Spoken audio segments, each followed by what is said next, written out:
जय भीम, नमो बुद्धाय। Equality news में मैं शैला आपका स्वागत करती हूँ। नारी शिक्षा की पहरुआ बनी सावित्रीबाई फुले की कहानी। करीब 250 वर्ष पहले के समाज में जब नारी शिक्षा किसी पाप से कम नहीं समझी जाती थी, सावित्रीबाई को महिलाओं को पढ़ाने लिखाने का दंड भुगतना पड़ा। स्कूल जाने के लिए जब वह निकलती तो उनके थैले में एक और साड़ी होती, क्योंकि रास्ते में लोग उन पर गंदगी और कीचड़ डाल देते थे। प्रतिशोध और संतरास का यह दौर लंबा चला, जिसके बाद आज हम देखते हैं आज की महिलाएं आसमान छू रही है। आज के दौर में महिलाएं हर क्षेत्र में अपना परचम लहरा रही हैं। ये परिणाम है उस संतरास का जो सावित्री ने गोबर और कीचड़ के रूप में अपने शरीर पर झेला। प्रतिशोध का यह दौर बहुत लंबा चला, लेकिन माई सावित्री मुसीबतों का सामना करते हुए आगे ही बढ़ती रहीं। चूंकि सावित्रीबाई एक कवयित्री थी, तो वह अपनी कविता के माध्यम से महिलाओं को पढ़ने लिखने से प्रेरित करती। वो कहती थी, जाओ जाकर पढ़ो लिखो और बनो मेहनती और आत्मनिर्भर। काम करो, धन और ज्ञान एकत्र करो, क्योंकि ज्ञान के बिना खो जाता है सब कुछ।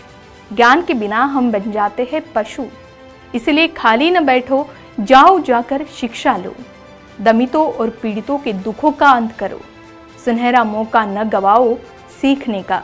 माई सावित्री की बात मानकर महिलाएं पढ़ने लिखने तो चली जाती, पर सवाल था उन्हें पढ़ाता लिखाता कौन। ज्योतिबा ने अस्पृश्य जाति की 9 छात्राओं को एकत्र कर स्कूल तो खोला, पर शिक्षिकाएं कहां से लाते।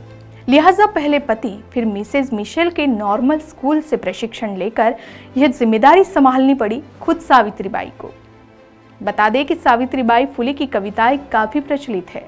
उन्हें आधुनिक भारत की पहली विद्रोही महिला कवयित्री कहा जाता है। उनकी पहली काव्य संग्रह काव्य फुले 1854 और दूसरी 52 कशी 1891 में प्रकाशित हुई थी। पुणे के बुधवारपेट में भारत में अपने ढंग का जो पहला बालिका स्कूल 3 जनवरी 1848 को खुला था, सावित्रीबाई को ही उसकी पहली शिक्षिका होने का श्रेय हासिल हुआ। उन्होंने बाद में 17 नारी स्कूल और खोले, पर पहला ही अनुभव विकट था।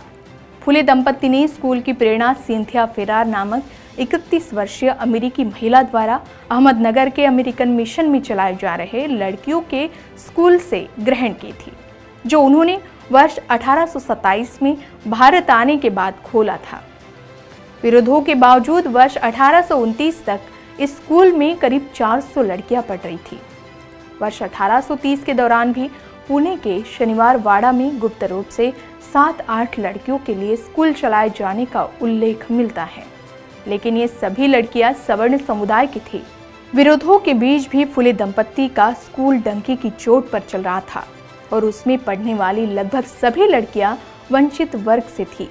इंतहा तो तब हुई जब ब्राह्मणवादियों ने साजिश रचकर उन्हें उनके ही घर से निकलवा दिया, लेकिन अपनी निष्ठा और निस्वार्थ सेवा भावना से धीरे धीरे फुले दंपत्ति ने सवर्ण समुदाय के घोर विरोधियों को भी अपना बना लिया।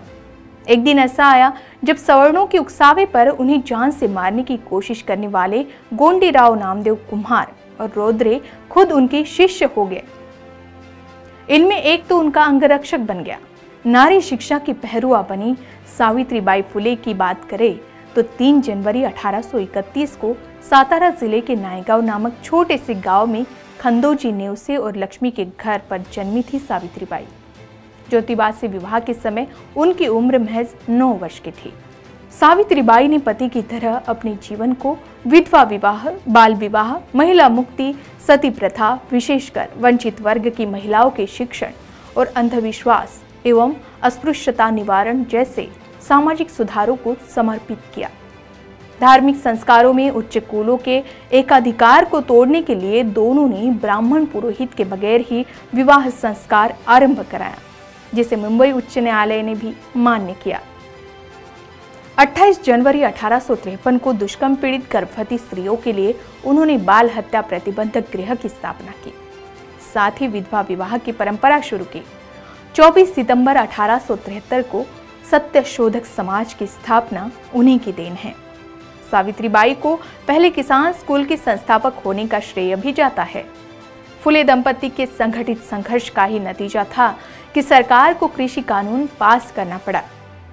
एक बार आत्महत्या करने जा रही एक विधवा ब्राह्मण महिला काशीबाई का घर में ही प्रसव करवाकर सावित्रीबाई ने उसके बच्चे यशवंत को अपने दत्तक पुत्र के रूप में गोद लिया और पाल पोस कर उसे डॉक्टर बनाया।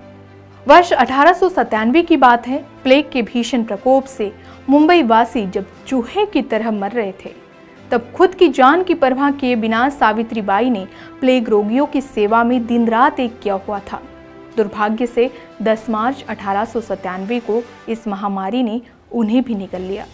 नारी शिक्षा की पहरुमा, आधुनिक भारत की पहली विद्रोही महिला, कवयित्री, शिक्षिका, इन्हें इक्वालिटी न्यूज की ओर से विनम्र अभिवादन। जय भीम, नमो बुद्धाय।